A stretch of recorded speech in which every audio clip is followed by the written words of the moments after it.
Welcome everyone. In our last class, we have completed one chapter called gas turbine and jet engine. So now in today's session, I would like to start new chapter called psychrometry. So what do you mean by psychrometry? You can say psychrometry is the branch of science which deals with the study of property of moist air. Psychrometry is the branch of science which deals with the study of property of moist air. Okay. And as a mechanical engineer, why we need to learn psychrometry? Okay. So you can say to design air conditioning system, we must require knowledge of the psychrometry, because in air conditioning system, what we are dealing is with the air. It is the composition of different gas plus moisture. So to design air conditioning system for particular premises or particular building, we must have a knowledge of psychrometry with us.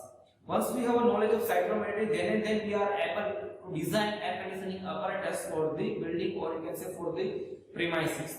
So now let's begin with the introduction of the psychrometry. As I told you that the psychrometry is the branch of science which deals with the study of property of moist air. So before going toward the exploration of different property of moist air, it should require to have some basic knowledge of air composition. So let's begin with the composition of air. Okay. If you remember, okay, the composition of air is carried out by two ways. First, using control mass technique, and second one is control volume technique. Okay, that we have already discussed in engineering thermodynamics during the discussion of the combustion and stoichiometry. So now here I would like to brief you the composition of air overall. Okay, so if you observe the atmosphere, you can say the atmospheric air is consist of mainly three parts. First one is the mixture of different gases like oxygen, nitrogen, argon, helium, etc. Then after water vapor and dust particle. Okay, here in psychrometry we are dealing with only the moist air, okay, which is the mixture of moisture plus different gases. Because in air conditioning system, before going toward the conditioning of air, okay, we filter out the air so that whatever the dust and dirt particles that air have is removed from the air before the conditioning. Okay, so essentially what we are dealing is with pure different gases plus the moisture. Okay, so here we are going to brief you the different property that is related with the moist air. So let's begin our session with the exploration of different properties. So here the first property, or you can say the principle that we need to observe before going toward the exploration of different property is Darwin partial pressure law. Okay, according to the statement, the total pressure of the mixture of gases occupying a given volume is equal to the sum of pressure of each gases considering separately at the constant temperature. So you can say the total pressure exerted by air and water vapor mixture is equal to the barometric pressure. Okay. For example, let's say here we have three different gases. Okay, one gas is having a pressure 300 kilopascal, second one is having a 600 kilopascal, and third one is having a 450 kilopascal. Now if someone told you to fill all these gases in one container, okay, and want to identify the pressure of these gases by filling it in one tank, then you can say the total pressure of gas is equal to the summation of 300 kilopascal plus 600 kilopascal plus 450 kilopascal, that is 1350 kilopascal. Okay, so the total pressure that exerted by the gas is equal to the partial pressure of different individual gas. For example, as I told you that the atmospheric air particularly is a mixture of different gases plus the moisture. So the total atmospheric pressure, that is 1.01325 bar, is equivalent to the pressure of dry air, okay, which is created by the different gases plus the water vapor pressure that is created by the moisture that is prevailing inside the atmospheres. Okay, so it is all about the Dalton partial pressure law. Okay. Now, with this fundamental in our mind, I would like to start different psychrometric terms, or you can say different psychrometric properties. Okay, so dry bulb temperature. So what do you mean by dry bulb temperature? You can say dry bulb temperature is the temperature, okay, measured by the ordinary thermometer is known as dry bulb temperature. For example, let's say here I have a thermometer like this, and here we have this one is a thermal bulb. Whenever the air is getting passed over the thermal bulb and the temperature that is noted by this thermometer is known as dry bulb temperature.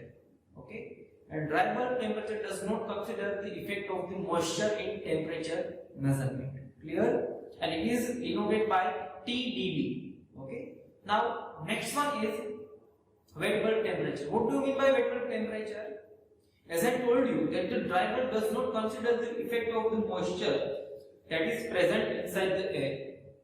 So to consider the effect of the moisture that is present inside the air, we need to define one another terminology, that is wet bulb temperature. So you can say the temperature of air that is measured by the thermometer whose sensing bulb is covered with wet cotton wick is known as wet bulb temperature. Okay, which consider the effect of the moisture. For example, here let's say we have a thermometer like this, and if we cover the bottom area, or you can say thermal bulb here with the wet cotton wick, and if we allow air to flow over the thermal bulb, and the temperature that is measured by the air is known as wet bulb temperature, we consider the effect of the moisture. Why consider the effect of the moisture? Because here we are applying the wet cotton wick over the thermal bulb. For example, this one is thermometer, this one is thermal bulb. We are covering the thermal bulb with wet cotton wick. So the humidity level with wet cloth is 100%, and we know that the atmosphere does not have 100% humidity. So whenever the air is getting come into the contact with the thermal bulb, okay, at that time what happens is that there is the exchange of mass. According to thermodynamics, we know that the energy is always flow from high to low. Okay, so here at the cloth, humidity level is 100%, while in atmospheric air, humidity is never 100%. It is less than 100. Let's say it has a 60% humidity. So whenever the air is getting in contact with the wet cloth will transfer its moisture to the air. Okay, so because of the moisture exchange phenomenon, it will consider the effect of the moisture in temperature measurement. So the temperature that is measured by the thermometer whose sensing bulb is covered with the wet cotton wick is known as wet bulb temperature. And in order to measure the dry bulb and wet bulb temperature, we have one device called psychrometer. Okay, psychrometer measure the dry bulb temperature and wet bulb temperature. So here you can see we have a psychrometer with us having a handle. So if we want to measure the temperature, then you need to rotate psychrometer, okay, like this. Okay, in diagram you can say the psychrometer having a wooden frame in which two different thermometers are mounted. One is having a open thermal bulb, while another is having a wet cotton cloth over the thermal bulb in order to measure the dry bulb temperature. The above one is for the dry bulb temperature in diagram, and the below one, okay, that is covered with the wet cotton wick, or you can say wetted wick, is for the wet bulb temperature. So it is all about the dry bulb temperature and the wet bulb temperature. Now next terminology. What do you mean by wet bulb depression? You can say wet bulb depression is nothing but the difference of dry bulb temperature and the wet bulb temperature. The dry bulb temperature is always higher compared to wet bulb temperature. Why? Because the dry bulb temperature does not consider the effect of moisture in temperature measurement, while the wet bulb temperature considers the effect of moisture in temperature measurement. So wet bulb temperature is nothing but the difference of dry bulb and the wet bulb. Okay.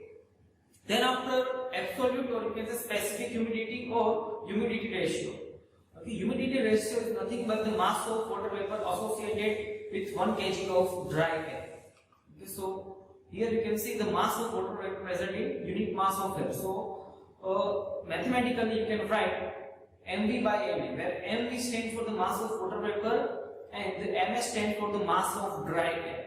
And designation of specific humidity is omega. Omega is equal to mv by ma. Okay, the mass of water vapor present in 1 kg of dry air.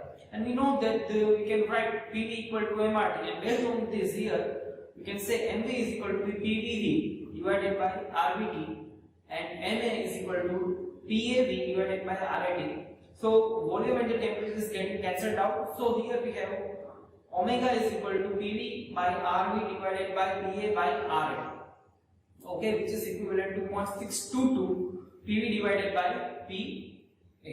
Okay, based on the gas constant value. So the value of omega, okay, or specific humidity is equal to 0.622 PV divided by PV minus PV, or simple P minus P, where P stands for the barometric pressure, that is atmospheric pressure, which is equal to 1.01325 bar. Okay.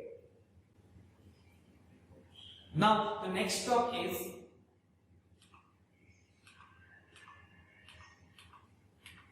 dew point temperature. What do you mean by dew point temperature? So you can say dew point temperature is the temperature at constant pressure at which the atmospheric moisture is getting start to condense. Okay, this temperature is known as dew point temperature. In our day-to-day life, we are dealing with the dew point temperature. For example, let's say we have one glass of water, and in glass we are going to fill cold water and put it on table.